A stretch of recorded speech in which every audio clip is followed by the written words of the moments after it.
fact, a version of this video exists in our videos on marketing. Why it's here in the context of innovation is simple, really. We want to show ways in which the concept of a product can be innovative away from its physical nature and towards the services it offers, or towards how we as consumers view the product. In other words, we're widening the concept of the product, and that means that innovation can be applied across a wider range, not just focused on the product itself in perhaps a physical sense, but looking at the attributes of the product or what can be associated with the product. So any of those could be innovated, could be changed in some way. The way the service associated with the product is offered, for example. Now we'll see what we mean by this as we go through it. And as I said, it is quite a big connection with our material in marketing. For most customers, a product is seen as a tangible good. This good is normally acquired in order to satisfy a need. Now, immediately we can stop here and say, well, indeed, while that is true, we can conceive of intangible products. For example, a service. If we go to a restaurant, we get a service. It's not a tangible product. It's an intangible one. It's a service. We have lots of services in our society, and indeed economists now talk liberally about we live in a service economy. So tangible goods, or the need for tangible goods, seems to have been almost satisfied. There is a constant mutation of these goods because of innovation, but the intangible that goes with them must be considered as well. A customer will choose a product based on the value of the product and the level of satisfaction it provides. That, I suppose, is a basic economic relationship. We constantly assess the value we get from goods, the satisfaction we get from goods, against what we have to pay, the dissatisfaction. And we have a type of equation, a mental equation, to deal with. The satisfaction we get from the goods versus the dissatisfaction of having to pay for it. If the satisfaction outweighs the dissatisfaction, we buy the good. If it doesn't, we refuse to buy it. However, products on offer can be complex entities. Kotler et al. In 1999 suggested that a product has three levels: the core, the secondary level, and the augmented level. So when we think of, let's say, a physical product, we can conceive of it as having three components, according to Kotler et al. When we talk about services, we are really talking here about the augmented level, or something associated with the augmented level. And you'll see what I mean as I go through the slides. Generally, a good is acquired to satisfy a need. Generally, that's why, according to economists, that's why we demand goods. We demand goods because they satisfy a need. A customer will choose a product based on the net benefit of the product, that is, on the difference between the product price and the level of satisfaction it provides. As I said earlier, between the satisfaction we get from the product versus the dissatisfaction of having to pay for it. Now, according to Kotler, Marketing Principles in 1999, products can be complex entities. In other words, they have these different layers, the core, and so on, that we'll talk about in a second. But they're not simply products. They have different dimensions, if you like, and we need to consider these. The product is seen as having three levels: the core, the secondary level, and the augmented level, as I said earlier. Now, the three levels of a product. Well, the core. This element defines the core benefits the product will provide. For example, a smartphone must be capable of making phone calls.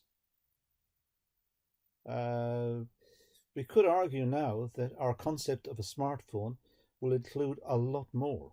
The idea of messaging, perhaps accessing the internet, taking pictures, taking photos. There are many more services a mobile phone offer that we may now consider to be the core. It's not just the ability to make a phone call. But there is a secondary level. And the secondary level are the things that come with the core that will attract the customer in. So we find a product that meets our requirements, but it also does something else, which we find could be useful. So we're attracted to the product. Now, the specific offerings aimed at meeting a need, these include attributes, styling, branding, packaging. So the secondary level could be the style of the phone. We wish to impress people around us, so we have a stylish phone.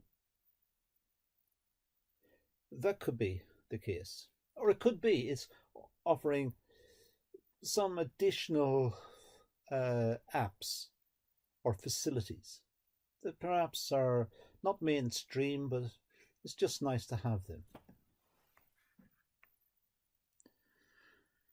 And then finally, we have the augmented product. This enhances the product by offering additional value, guarantees, after sales care, finance arrangements. So now when we think of a product, we're thinking about it on different levels. And herein lies innovation. Innovation can cut through all of these. There's constant work on the core to see what is essential for the product. If it's a smartphone or a car or a television set or some appliance around the house, there's a constant drive to see if more can be added. Some innovation, some change to the product that will make it more attractive. But it spills out into the secondary level, into the styling of the product. And the companies try to be innovative in terms of styling. They try to be fashionable. They try to present their product in a good light. But it also could apply to the augmented level, where there's not just after sales care and finance and guarantees, but it's something else. It's the way you perhaps access these facilities. They may guarantee someone at the end of the phone 24 hours a day, 24/7. They may guarantee that if you have an issue with it, a technical issue, you can just dial a number and you'll speak to somebody immediately about the problem, and they will take you through it and help you, and if need be, replace it. It's augmented. It's something over and above. Now, all of these changes can be viewed as innovative. The company is trying to outwit its competitors. It's trying to generate sales by adding in extra facilities. And these extra facilities go with the product and, in a sense, change the product. The product is not standalone. The product has got different layers. And the company is constantly looking to see if it can improve these layers so as to generate more sales and give the customer more confidence in the product. So it is innovation. They are innovating the product. So at the core, what benefits does the product offer, or what does it provide? All products in the market exist to satisfy a need. The customer searches for a product in order to satisfy its basic need as its core benefit. Let's think about that. If we want a phone and we want to be able to take the phone with us, we're looking for a mobile phone, or as American people say, a cell phone. We're talking about taking something with us. So it must be compact, it must be small, it must be transportable. It must be able to make a phone call. So this is core. This is essential. If it can't make a phone call, it's not a mobile phone. It's a mobile something, but it's not a mobile phone. So the core must be met, however we define the core. The core product is not the tangible product. The core product is the benefit of the product that makes it valuable to customers. For example, a camera could be purchased, but its core benefit is capturing memories. So when we think of the core, we've moved on to a more psychological level. The phone, go back to the phone for a second. The phone, we buy the phone to make phone calls. We're not actually buying the phone in that case, we're buying the facility to make phone calls. Now, that's the core. That's what we really want. We want a facility to make phone calls. It so happens the phone will do that. So that's the core. That must be guaranteed. But then, as we become more sophisticated in our use of this type of technology, we may include other things in the core. We may include texting in the core. That's essential for us as well. It's a communication medium. We need to be able to text. Perhaps we need to email or read our emails. Maybe that's in the core as well. So it's no longer a phone, it's a mobile communication center. Maybe that's the core. So now we have to be careful how we define the core.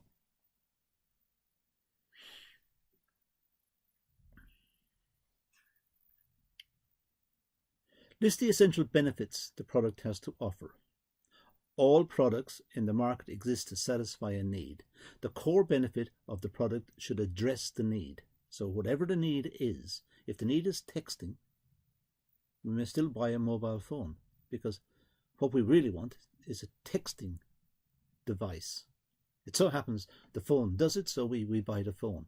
But that makes the texting a core requirement of that product. The core product is not the physical product, as I said. It's the benefit that customers receive from the product. It's what makes it valuable to the customers, as I said earlier. Now, so the camera is capturing the memories. That's a very vague concept. So we're not demanding the camera, we're demanding the ability to capture our memories. The camera, however, may have a different lens. It may have very sharp imaging. It may have facilities to take at long range or close up, or it may have the facility to blur out the background. It may have the facility to move the image to a server just by pressing a button. So it depends on what we mean by capturing our memories. Now it's the same point as I was making about the phone. It's all part of the core. Now the secondary level, well, focus in this level is to ensure that the customer buys your product rather than a competitor's. So this is important. It's important that the product should beat the competitors. This section looks at the application of physical features that distinguishes the product. For example, packaging, size, color, texture, shape, design, special features, and so on. Now, this may involve market research to see what customers like, the colours they like, the design they like. It may involve experimentation to see what customers feel comfortable. If it's a mobile phone, what's comfortable in terms of size and their ability to use it and hold it, and so on. So this is the secondary level. But there is limited scope, but there is some scope for innovation in here, changing the style, changing around different facilities. And every time one of the major iPhone, or not just iPhone, but Samsung, one of the times when the major suppliers of smartphones change their product, they must feel they are taking some risk. They may alienate the customer. They may change the speakers from the side to the bottom. That may alienate the customers. To many people, they may think it's a small change, but to some, that may be a major change. They may change the size of the screen, or they may change the interface.